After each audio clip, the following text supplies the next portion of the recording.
السلام علیکم۔ ایک نئی ویڈیو لے کر آیا ہوں۔ زین عباس، ابھرتا ہوا شاعر جو وقت سے پہلے غروب ہو گیا۔ زین عباس، پیدائش 1998، وفات 2022۔ یہ خبر یقیناً بہت تکلیف دہ ہے کہ تیزی سے ابھرنے والا ایک نوجوان شاعر زین عباس نے آج خودکشی کر لی۔ خودکشی کی وجہ تو کسی کو نہیں پتہ، لیکن لوگ قیاس لگا رہے ہیں کہ موجودہ دور کے بگڑتے حالات اس کی خودکشی کی وجہ ہیں۔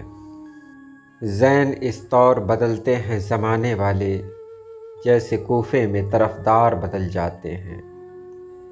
زین بہترین نظم گو تھا، بہترین غزل گو تھا۔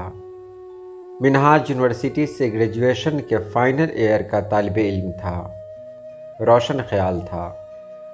معاشرے کو زمانے سے ملانے کی خواہش پال پوس کر جوان کر رہا تھا، اور نہ جانے دنیا کی کون سی بات اسے چبھ گئی اور اس نے اپنی زندگی ہی ختم کر ڈالی۔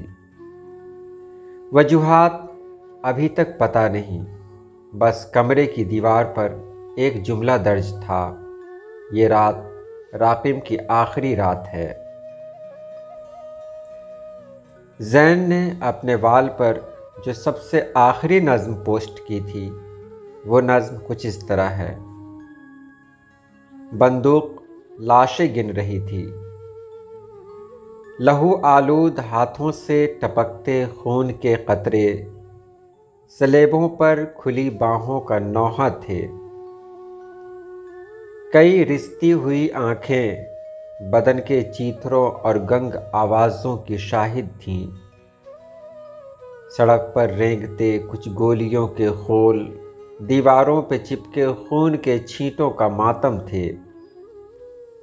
میری بندوق لاشیں گن رہی تھی۔ یہ وہی خناک جوکر تھی، فقط جو حکم کی رسی پہ چلتی تھی۔ لہو آلود وہ 99 لاشیں میری گنتی میں چبھتے تھے۔ اچانک جاگتی معصوم آنکھیں میری گنتی میں اتر آئیں۔ میرے منہ میں گزارش کپ کپائی: سر، یہاں 6 سال کی معصوم آنکھیں سانس لیتی ہیں۔ مگر رسی اچانک تازیانہ بن کے میرے کان پر برسی۔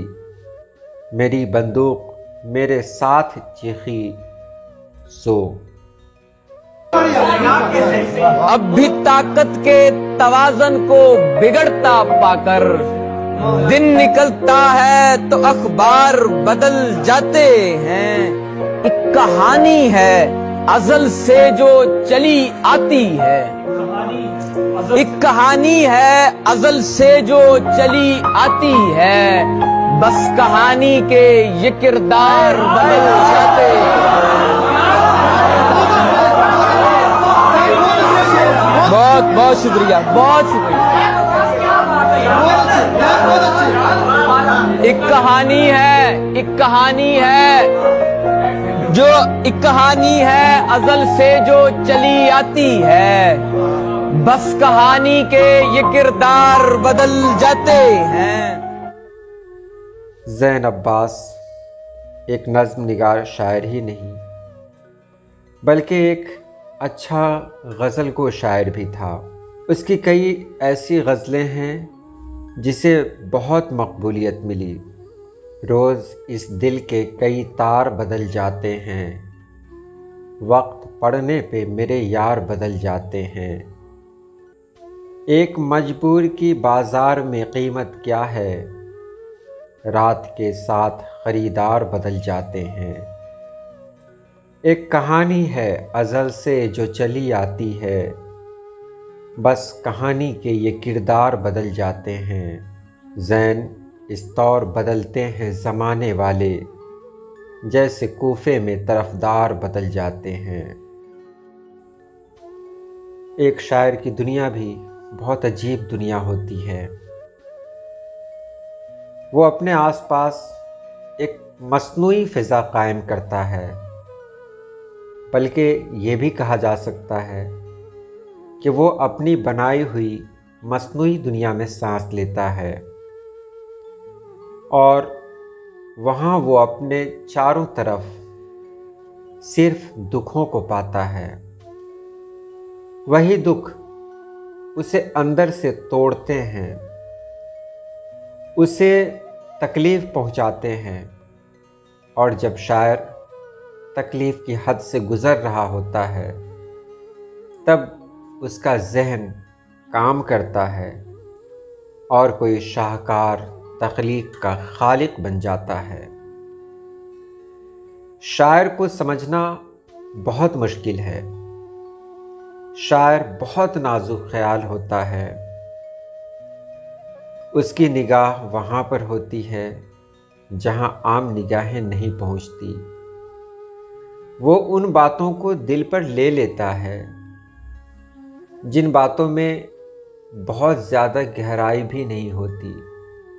شاعر کب کس لفظ کو اپنے اندر سمیٹ لے، کون سا لفظ شاعر کو توڑ دے، کون سا لفظ اسے حوصلہ دے جائے، یہ کہنا بہت مشکل ہے۔